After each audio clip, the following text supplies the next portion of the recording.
할렐루야. 네, 주님을 찬양하기를 원합니다. 우리를 만드시고 우리를 구원하시고 우리를 인도하시는 주님만을 높이는 저와 우리 모든 성도님들 되시기를 간절히 원합니다. 우리 함께 고백하시겠습니다. 예수님이 그리스도십니다. 또 고백 옆에 분들 축복하시면서 함께 인사하시겠습니다. 예수님이 우리를 세우셨습니다. 아멘. 여기 계신 우리 성도님들은 단 한 분도 하나님께서 세우시지 않은 그 분이 없습니다. 너무나 소중하죠. 그래서 하나님의 관점으로 하나님께서 나를 만드셨구나, 하나님께서 나를 구원하셨구나, 그것처럼 지금 내 옆에 있는 우리 성도님을 하나님이 만드시고 하나님이 함께하게 하셨구나, 그 소중함을 가지고 이 시간 함께하기를 원합니다. 영상에서 보신 것처럼 우리 담임 목사님께서 건강한 모습으로 선교지에서 일정을 소화하고 계신 것 같습니다. 물론 다른 문화 가운데서 음식과 이런 시차와 이런 모든 것들 속에서 어려움이 있으시겠지만 우리 성도님들께서 기도와 물질을 모아주셔서 가능한 일인 줄 믿습니다. 예수님께서 말씀하셨습니다. 제자의 이름으로 냉수 한 그릇 대접한 것도 결코 상을 잃지 아니하리라. 우리 주님의 말씀을 믿으십니까? 그래서 이번 이 동남아 순회 선교 사역 시간을 통하여서 우리 목사님과 선교사님들이 쉼을 얻으시고 더욱 힘있게 복음을 전하게 되신다면 그것이 우리 성도님들의 큰 복이 될 줄 믿습니다. 한 사람에게라도 더 우리 목사님과 선교사님들을 통해 복음이 전해지고 한 교회라도 더 세워진다면 얼마나 복된 일입니까? 우리 성도님들이 그 일에 쓰임받게 되신 줄 믿습니다. 그래서 저희 한 번뿐인 이 인생이 복음이 증거되는 하나님 나라의 일에 쓰임받기를 간절히 원합니다. 오늘도 그 소원이 우리 마음에 담겨지기를 축복합니다. 우리가 예배를 드리는데요, 이 시간에 정말 성령님께서 우리 각 사람에게 일하셔서 우리 안에 주님께서 심어주신 그 신앙의 씨앗이 깨어나기를 원합니다. 하나님께서 우리에게 새 마음과 새 영을 부어주신다고 약속하셨습니다. 우리에게 완악하고 냉랭해져 버린 마음이 아니라 새 마음, 부드러운 마음, 그리고 새 영이 부어져서 우리 하나님을 인식하고 우리 하나님을 간절히 찾게 되는 시간 되기를 원합니다. 하나님은 오늘도 우리 성도님 각 사람을 만나시기를 원하십니다. 하나님을 간절히 찾으시고 또 하나님의 말씀을 듣게 되시기를 축복합니다. 히브리서 3장 4절에 이렇게 말씀하십니다. 집마다 지은이가 있나니 만물을 지으신 이는 하나님이시라. 우리나라에 집이 많죠. 지금 보면 계속 재개발되고 아파트들이 세워지고 하는데 제 집이 없어가지고, 그런데 그 집마다 지은이가 있다고 말씀하십니다. 우리가 이 건물에서 지금 있습니다. 그런데 이 건물도 그냥 생겨난 것이 아니죠. 만든 사람이 있고 설계도가 있습니다. 하물며 이 건물을 사람이 만들었잖아요. 그런데 그 건물을 짓는 사람이 그냥 생겨난 것이 아닙니다. 만물을 지으신 분은 하나님이신 줄 믿습니다. 우리 창조주 하나님을 믿게 되시고 고백하게 되시고 찬양하게 되시기를 원합니다. 요즘 날씨가 그래도 많이 시원해졌죠. 정말 더위가 오랫동안 계속 지속되고 있고 낮에도 한낮에는 좀 아직도 더운데요. 그래서 이제 가을인데 여름이 다 가야 되는데 아직도 약간 가끔씩 모기가 보이더라고요. 모기 때문에 혹시 어젯밤에 잠을 설치신 분들, 그래서 오늘 예배하기에 조금 피곤하시다면 하나님께서 새 힘을 주시기를 원합니다. 왜 제가 모기 얘기를 하겠습니까? 우리가 이렇게 성가시게 여기는 이 모기 하찮게 여겨가지고 모기향도 피우고 막 전기 파리채 휘두르고 이러면서 팍 잡고 하는 그 모기도요, 자세히 보면 얼마나 정교한지 모릅니다. 그 모기 침이 하나가 아니더라고요. 갈라져서 우리 간지럽게 하는 그런 독성분을 주는 부분이 있고 피를 빨아들이는 부분이 있고 너무너무 세밀합니다. 그 모기의 다리 하나가 달린 그 털과 이렇게 있는 그 모습을 보면 어떻게 이렇게 작은 생물이 정교하게 생겼나. 오죽하면은 그 모기 한 마리를 연구해서 학위도 받으니까요.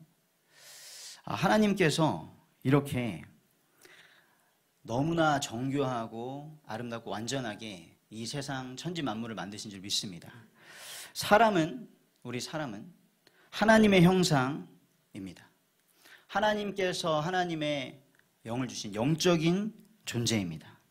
그래서 우리는 창조주 하나님을 마땅히 예배하고 하나님과 동행하면서 참된 행복을 누릴 수 있도록 만들어진 존재입니다. 우리가 누구인지를 예배 때마다 기억하시고 회복하시고 이 예배당을 나가신 그 삶의 현장 속에서도 하나님의 형상을 닮아가는, 하나님의 형상을 나타내는 그런 복된 인생 되시기를 축복드립니다. 그런데 하나님께서 이렇게 아름답고 복되게 만드신 존재가 망가진 것이죠. 하나님이 만드셨는데 왜 내가 이렇게 생겼고 나에게 세상이 이런 모습이고, 망가진 것입니다. 우리가 하나님께서 주신 그 복을 잃어버린 것입니다. 성경은 말하고 있습니다. 옛 뱀, 그 죄의 조성자 마귀에게 인간이 속았다. 사람이 그것을 속아서 하나님을 대적하고 하나님을 모른다 하고, 그래서 죄인이 된 것이죠. 우리가 지금 죄를 지으면서 살고 싶은 사람은 아무도 없습니다. 죄를 지어서 죄인이 된 것이 아니라 우리 안에 있는 죄가 드러난 것이죠. 그래서 우리는 하나님을 대적하고 타락한 죄인이 되었습니다. 그 결과 마음과 우리의 정신과 육신, 모든 것이, 우리의 환경까지도 저주를 받고 끊임없이 고통을 받게 된 그런 운명이 된 것이죠. 하나님은 우리를 하나님이 거하시는 성전으로 회복하기를 원하십니다. 그래서 하나님께서 독생자 예수 그리스도를 보내셔서 우리에게 구원의 길을 열어주신 줄 믿습니다. 그 육신을 입고 오신 하나님, 예수 그리스도께서 이 땅에 오셨을 때 하나님을 예배해야 되는 성전이 어떤 모습이었습니까? 지난주에 말씀을 드렸습니다. 요한복음 2장에 나타난 예수님이 찾아오셨던 성전. 예수님이 그 성전을 보시고 어떻게 하셨죠? 분노하셨습니다. 요한복음 2장 14절에서 16절의 말씀을 보면 그 성전 안에서 장사를 하고 이방인들이 들어올 자리가 없고, 하나님을 믿고 싶어서 찾아오는 사람들이 하나님을 만날 자리가 없고, 우리의 자녀들, 다음 세대들이 하나님을 만날 자리가 없고, 그 자리를 다 차지하고 소를 팔고 양을 팔고 돈을 교환해주고 하는 그 모습을 보면서 예수님은 분노하셨습니다. 다 쫓아내셨습니다. 다 뒤집어 엎으셨습니다. 하나님을 예배해야 되는 그 성전이 타락해버린 것이죠. 하나님을 알고 하나님을 찾고 하나님을 예배해야 되는 우리가, 하나님의 성전이 타락해버린 것입니다. 그 타락한 성전의 모습은 어떤 모습입니까? 사람 중심이 되죠. 우리는 우리를 만드신 하나님 중심으로 살아가야 되는데 사람 중심, 나 중심이 되었습니다. 창조주 하나님을 의식하는 게 아니라 사람들의 눈과 입을 의식하면서 살아가는 것이죠. 그래서 그때 당시에 왕이었던 헤롯은 하나님의 성전을 지었는데 왜 지었습니까? 그 유대인들의 마음을 살려고 성전을 40년 넘게 해서 멋있게 지었습니다.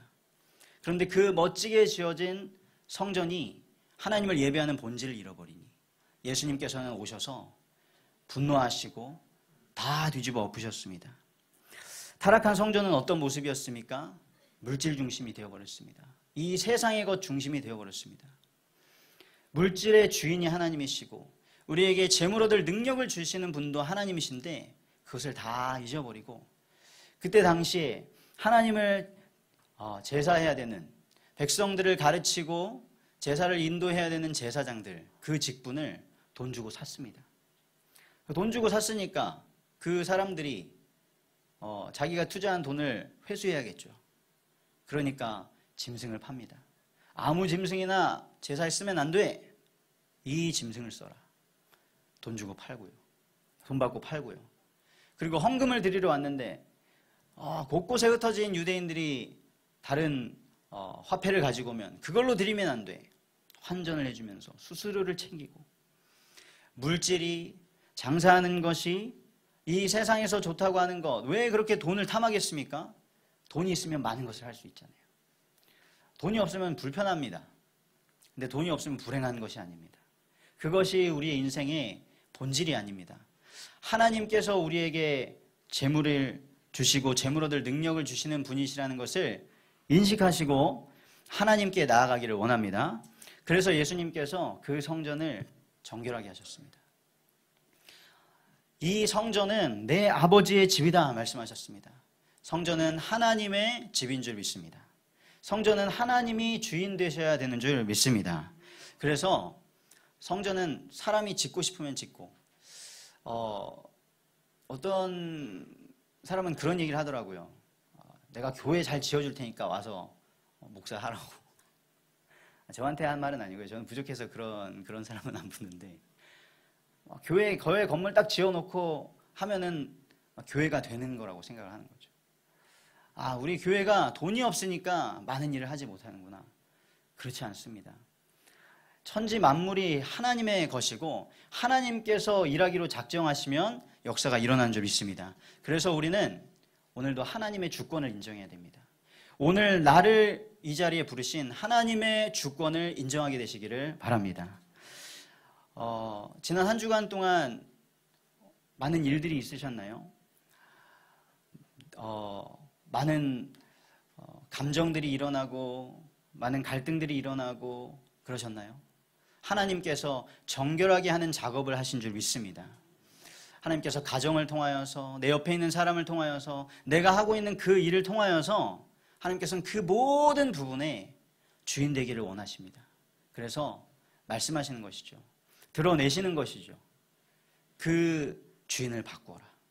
하나님의 주권을 인정하는 우리 예손교회가 되기를 원합니다. 그래서 성전에서는, 교회에서는 뭐 해야 됩니까? 주님을 예배하는 것입니다.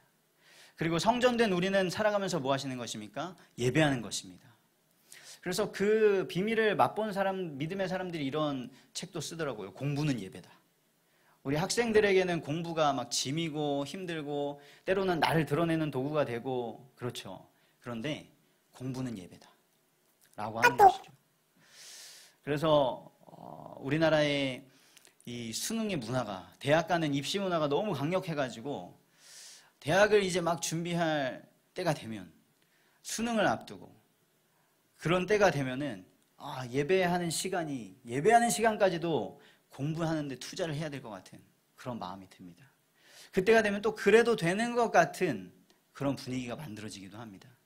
그런데 우리에게 공부할 수 있는 여건을 주신 것도, 우리에게 지혜를 주시고 지식을 주시는 분도 하나님이신 것을 믿게 되시길 바랍니다. 그렇게 대학을 가고 대학을 마칩니다. 그럼 그 후에는 좋은, 내가 원하던 대학 가서 원하던 전공을 하면 그 다음부터 탄탄대로가 열리던가요? 제 주변에는 그 대학 3년, 4년 많은 돈을 투자해서 시간을 보내고 그 전공을 살리는 사람을 많이 보지 못했습니다. 안타까운 일이죠.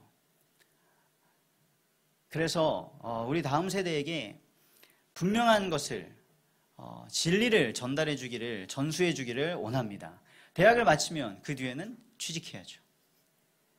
취직을 하고 나면 직장에 갔는데 어떤 사람은 너무 일이 힘들고 월급이 적어서 막 힘들다고 그러고요. 어떤 친구는 너무 편해가지고 내가 내 존재의 가치가 없는 것 같아서 막 다른 일을 또 찾기도 하더라고요. 사람이 이렇게 간사합니다. 직장 가야 될 때는 또 직장 가는 게 걱정이 되고요. 또 직장을 얻어서 사회생활을 하고 있으면 또 결혼을 어떻게 해야 되나 걱정하게 되고요. 또 결혼하고 나면은 자녀를 어떻게 해야 되나, 자녀를 가져야 되나 말아야 되나, 자녀를 낳고 나면 어떻게 키워야 되나, 끊임없이 우리는 이 고민을 하게 됩니다. 그래서 하나님, 우리가 살아가는 모든 부분이 하나님을 높이는 예배가 되기를 원합니다. 그렇지 않으면 우리 인생에서 하나님이 딱 빠지게 되면요, 하나님을 놓치게 되면요, 결국에는 내 생각과 내 감정만 남게 됩니다. 내가 기분이 좋을 때는 우리 가정이 너무 좋은 것 같고, 내가 하는 공부, 우리 학교가 좋은 것 같은데, 내가 기분이 안 좋으면 지옥이 되는 것이죠.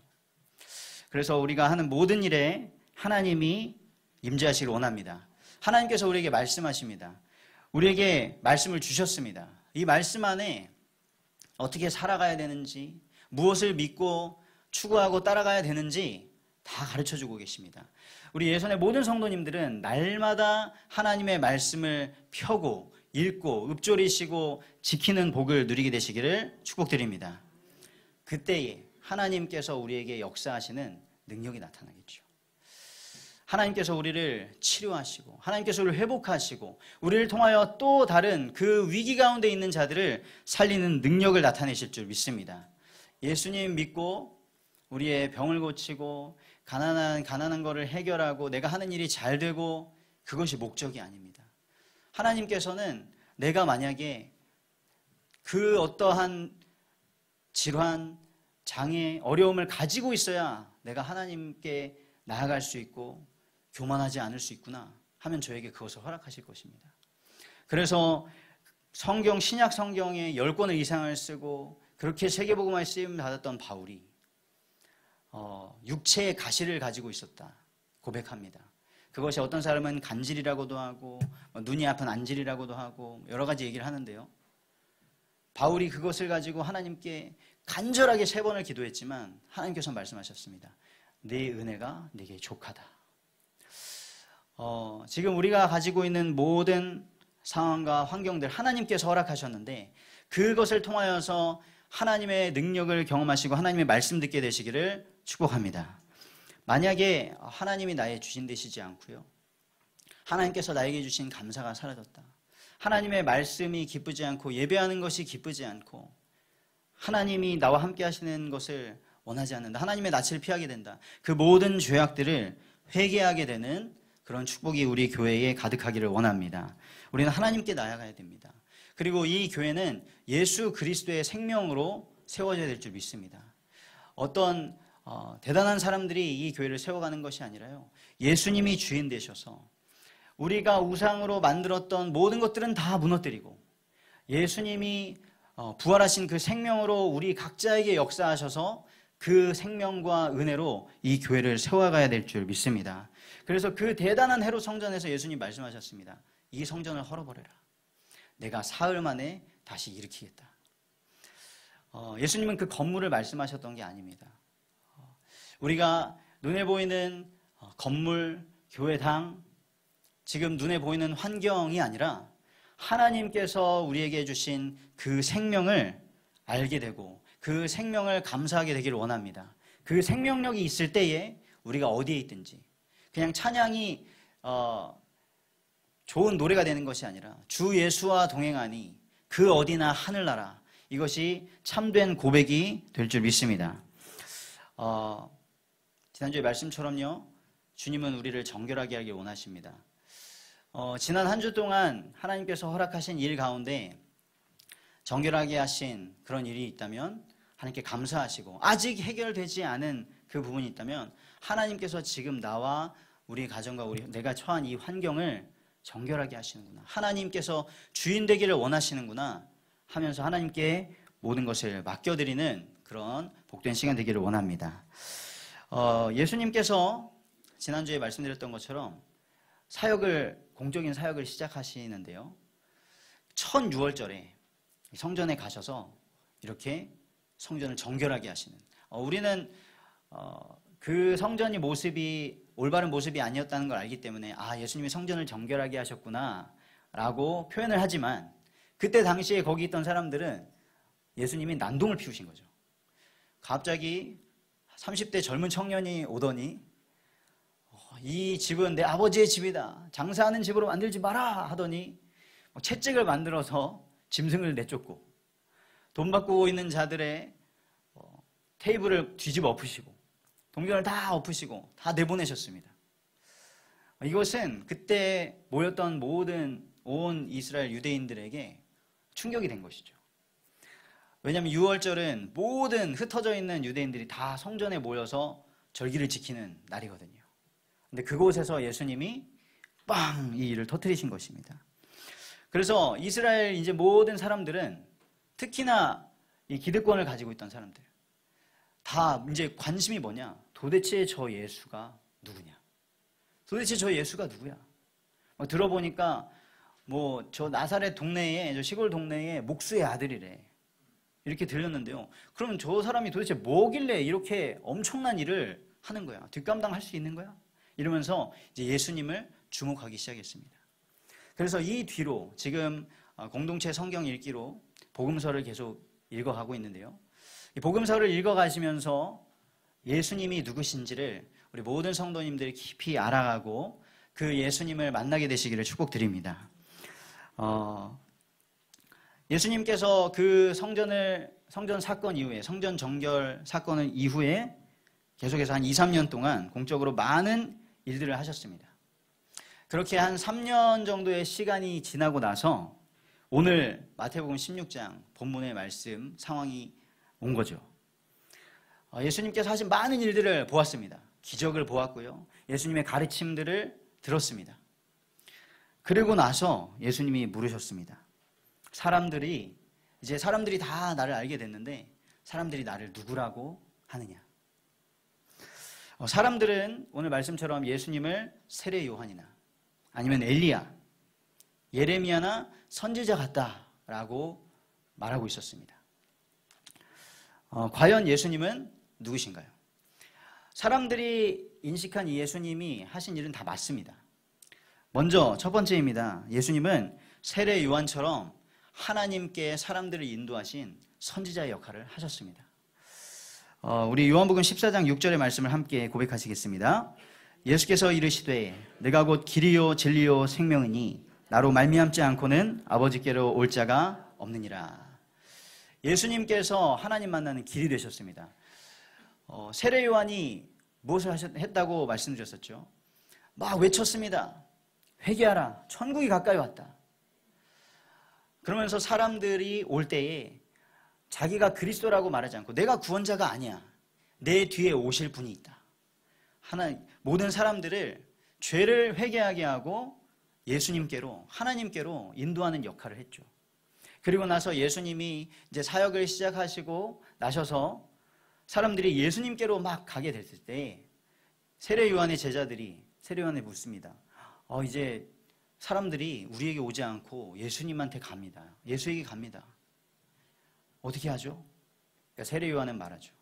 이게 원래 되어질 일이었어. 내가 너희들한테 이미 말했다. 너희들이 증인이다. 그는 흥하여야 하겠고 나는 쇠하여야 하리라. 이렇게 세례 요한이 고백했었죠.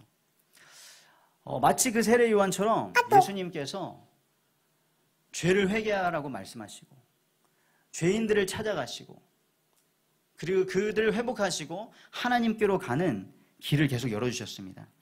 예수님께서 하시는 이런 일들을 보고 헤롯 왕은 뭐라고 했냐면요. 세례 요한 같다. 이전에 왜 세례 요한 같다고 했냐면 이제 세례 요한이 계속해서 죄를 드러내고 얘기를 하는데 이 헤롯 왕한테까지도 얘기를 하는 거죠. 이 헤롯 왕이 자기 동생의 아내를 취해가지고 아내를 삼으니까 그것은 잘못됐다라고까지 지적을 하는 것이죠.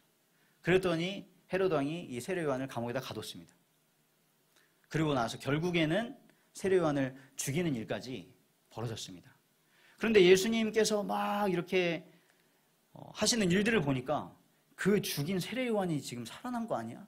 라고까지 생각하게 된 것입니다. 그래서 사람들이 예수님의 소문을 듣고 예수님이 하시는 일들을 보고 세례 요한 같다. 세례 요한을 보는 것 같다. 라고 하는 겁니다. 예수님이 뭐라고 하셨습니까? 마가복음 1장 15절에 때가 찼고 하나님의 나라가 가까이 왔으니 회개하고 복음을 믿으라 라고 말씀하셨습니다. 그래서 예수님을 만난 자들, 예수님을 만났던 베드로가 이렇게 그물을 던지고 물고기를 잡고 있었는데 예수님이 오셔서 딱 만났을 때 자기가 그렇게 물고기를 잡는 전문인인데 밤새 그물을 던져도 잡을 수 없었을 때 예수님이 딱 오셔서 반대쪽에 그물을 던져라. 엄청난 물고기가 잡히는 거예요. 그런데 그 기적을 맛보고 베드로는 예수님께 뭐라고 하냐면, 예수님, 제가 죄인입니다. 저를 떠나시옵소서. 예수님을 만났는데 자기가 죄인인 것을 깨닫게 되었습니다. 예수님이 또 많은 사람들을 찾아다니셨는데요. 그 중에 삭개오라는 사람이 있었습니다. 이 사람은 세리였습니다. 그리고 부자였습니다. 사람들은 그때 당시에 세리를 안 좋아했죠. 지금 이스라엘이 로마의 속국이 되어 있는데 자기 민족 유대인들의 세금을 걷어가지고 로마에 막 갖다 주고 하니까, 그리고 그 중에는 불법적으로 더 많은 권력을 휘두르면서 일을 했던 사람들이 있는 것 같습니다. 그래서 세리를 되게 미워했습니다. 그런데 그 세리였고 부자였던 삭개오를 예수님이 찾아가셨습니다. 내가 너희 집에 유하여야겠다. 그랬더니 삭개오도 예수님을 만나고 나서 말합니다.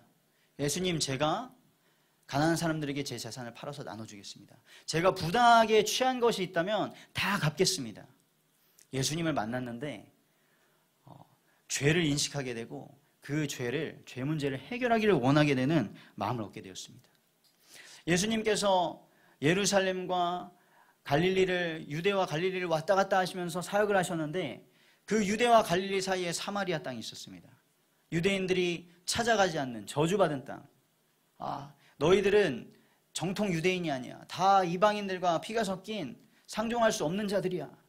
그런데 예수님은 그 땅으로 찾아가셨습니다. 그리고 그곳에서 한 여인을 만나시죠. 그 여인에게 자신이 참된 선지자이고 그리스도이심을 나타내십니다. 그랬더니 그 여인은 자기의 물동이를 버려두고 찾아가서 마을 사람들에게 가서 얘기합니다. 내가 한 일을 다 말씀해 주신 저분이 있다. 저분이 바로 그리스도가 아니겠느냐. 자신의 과거, 자신의 삶을 예수님을 만나니까 빛이신 예수님을 통해서 조명하게 되고 죄를 깨닫고 회개하고 그 복음을 받게 되는 역사가 일어났습니다. 저와 우리 모든 성도님들에게도 예수님을 만나서 죄인인 우리, 소망 없는 우리 자신이 보여지고 예수님을 굳게 붙잡게 되는 은혜가 있기를 원합니다. 그래서 예수님이 말씀하셨습니다. 요한복음 5장 14절에 내가 진실로 진실로 너에게 이르노니 내 말을 듣고 나 보내신 이를 믿는 자는 영생을 얻었고 심판에 이르지 아니하나니 사망에서 생명으로 옮겼느니라. 우리가 죄인 됐다는 것은 무슨 뜻이냐면요, 우리가 사망에 있다는 뜻입니다. 영원한 형벌을 받을 수밖에 없는, 심판받을 수밖에 없는 운명이라는 뜻입니다. 그런데 예수님께서는 내 말을 듣고 나 보내신 이를 믿으면, 하나님을 믿으면 영생을 얻는다. 사망에서 생명으로 옮기게 된다 말씀하셨습니다. 우리의 죄 문제를 해결하고 하나님께로 나아갈 수 있는 길을 열어주신 예수님이 참 선지자인 줄 믿습니다. 그리고 또 예수님께서는 많은 기적을 행하셨습니다. 그래서 두 번째로 사람들이 예수님을 엘리야 같다 그랬습니다. 예수님이 정말 엘리야처럼 많은 일들을 행했습니다. 엘리야는 구약의 선지자였습니다. 선지자의 모델이라고 할 수 있겠죠.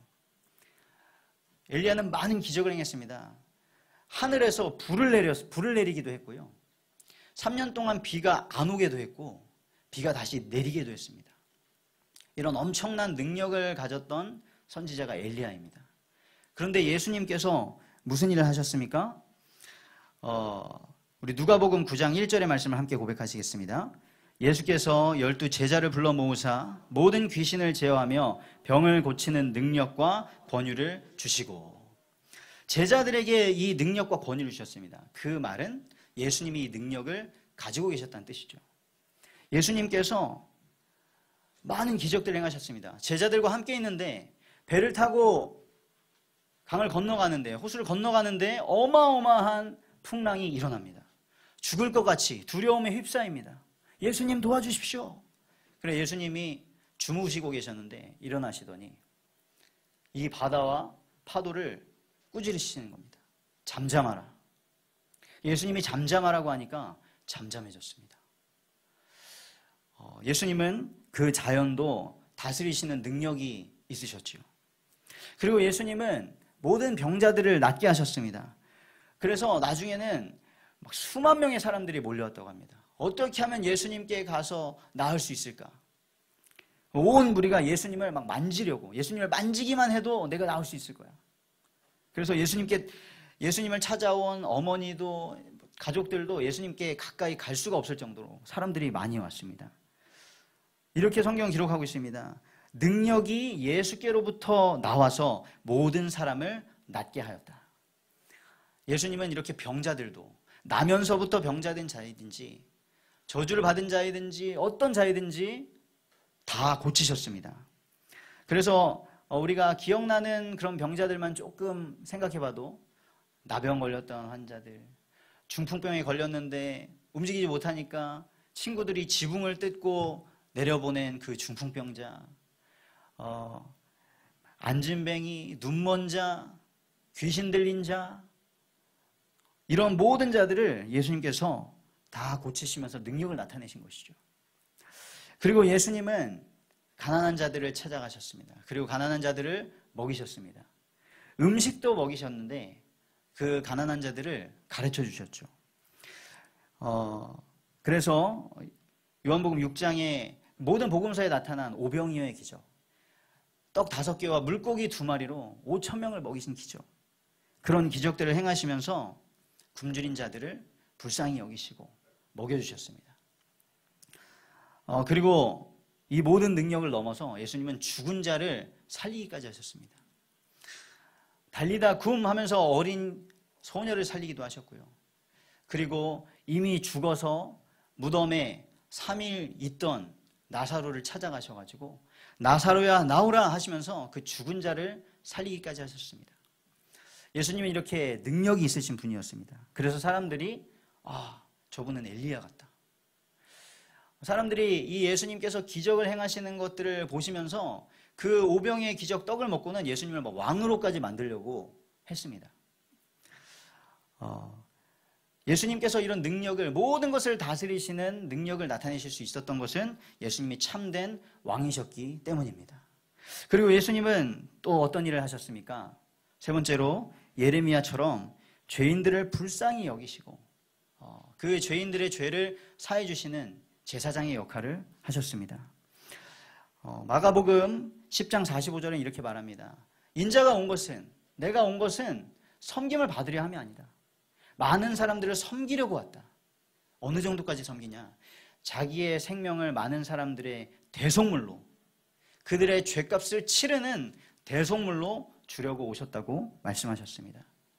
우리 예수님께 죄사함의 권능이 있는 줄 믿습니다. 그래서 예수님께서 죄인들과 어울리시고 세리들을 찾아가셔서 어울리시고 같이 밥 먹으시고 하니까 그때의 지도자들이던 바리새인 이런 유대인들이 예수님을 뭐라고 했습니다. 왜 예수님은 죄인들과 함께 있으십니까? 왜 저런 더러운 자들과 미천한 자들과 있으십니까? 그럴 때 예수님이 말씀하셨습니다. 나는 긍휼을 원한다. 제사를 원하는 것이 아니다. 바리새인들이 아주 철저하게 제사 드렸습니다. 율법을 지키려고 애썼습니다. 그런데 예수님이 말씀하시는 거예요. 나는 긍휼을 원한다. 제사를 원하는 것이 아니다. 그게 무슨 말인지 배워라. 예수님께서 이렇게 말씀하시면 예수님이 더 이상 제사 이런 거 하나도 원하지 않으시고 우리의 이런 예배 자리 이런 것도 중요한 게 아니야. 예수님은 긍휼하시지. 그 말씀이 아니죠. 우리의 중심이 어디 있는가?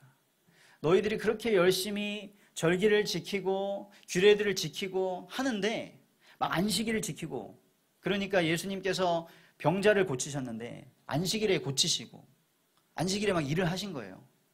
그때 당시에 사람들은 안식일에는 쉬어야 된다. 아무것도 하면 안 된다. 규칙도 정했어요. 움직이긴 해야 되니까 몇 킬로 이상은 가면 안 된다. 이런 것들을 정해놓고 철저히 지키고 있는 거예요. 그러니까 예수님이 안식일에 병자를 고치셔가지고 안진뱅이를 고치셔서 가게 하시니까 그 사람을 불러가지고 너 저 안식일인데 어디 가냐? 예수님께도 따지는 거죠. 안식일인데 이런 일을 왜 하십니까? 예수님 말씀하시는 거예요. 너는 안식일에 네 자녀가 아프면 어떻게 할래? 너는 안식일에 너의 소가 또랑에 빠지면 어떻게 할래? 건지지 않냐? 그래서 하나님께서 오늘 생명을 살리는 일을 하시는 것처럼 나도 일을 한다라고 말씀하셨던 것이죠. 예수님은 의인을 부르러 온 것이 아니라 죄인을 부르러 오셨다고 말씀하셨습니다. 우리가 오늘 내가 이렇게 신앙생활 잘하지, 내가 이런 자랑할 것들이 있지, 내가 의인이지 하는 생각을 내려놓으시고, 나는 하나님의 은혜가 없이는 단 한순간도 살아갈 수 없는 죄인이다. 나는 그리스도의 그 공로가 아니면, 십자가 보혈이 아니면 씻어질 수 없는 죄인이다 라는 것을 인정하시고 주님께 나아가게 되시기를 원합니다. 그리고 예수님께서 이런 죄인들을 불쌍히 여기시고 가르쳐 주셨습니다. 큰 무리들이 막 예수님께 오는 거예요. 근데 예수님이 보시기에는 목자 없는 양 같구나. 그래서 그들을 불쌍히 여겨서 여러 가지로 천국 복음을 가르쳐 주신 거죠. 천국은 작은 하나의 미랄이 땅에 심겨진 것 같아. 그 씨앗이 땅에 심겨졌는데, 가장 작은 그 겨자씨 하나가 심겨지면 엄청난 나무로 자라난다. 천국은 이렇게 외적으로도 드러나. 그런데 천국은 또 그 밀가루에 섞인 누룩과 같아. 보이지 않는데 이렇게 크게 퍼진다. 이 천국 복음은 우리의 내면도, 우리의 외적인 모습도 다 변화시키는 능력이 있는 줄 믿습니다. 예수님의 가르침을 받게 되기를 원합니다. 사람들이 한 주간도 많은 얘기를 했습니까? 여러분들에게 이런저런 판단을 하고, 여러분들이 어떤 상황에 처해 있는지 알지 못하고, 여러분들의 심정이 어떤지 알지 못하고 막 이런저런 가르침을 주려고 했습니까? 참고하시고요, 우리 예수님의 말씀을 듣게 되시기를 원합니다. 예수님은요, 그냥 말로만 천국을 가르쳐 주신 게 아니었습니다. 말로만 너 죄 사함 받았어 라고만 하신 게 아니고요, 자신의 생명을 우리에게 주셨습니다.